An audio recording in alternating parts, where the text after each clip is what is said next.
اب سوال پیدا ہوتا ہے کہ چاروں مکاتب فکر برحق تھے تو میں نے فقہ حنفی کو کیوں فالو کیا؟ میں نے فقہ حنفی کو دو وجہ سے فالو کیا۔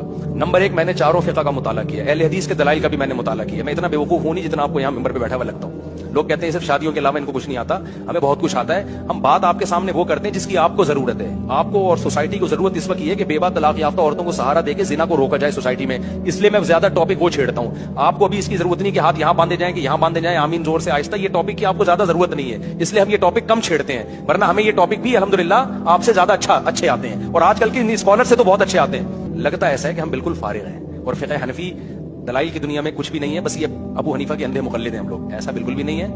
کبھی اہل حدیث حضرات سے بھی میں کہتا ہوں کبھی آؤ، تعصب کی چادر اتار کے آؤ۔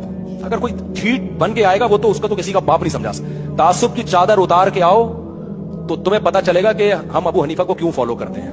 50% سے زائد امت نے کس کو فالو کیا ہے؟ تو بے وقوف تھوڑی تھے جو 50% سے زائد لوگ فالو کر رہے تھے۔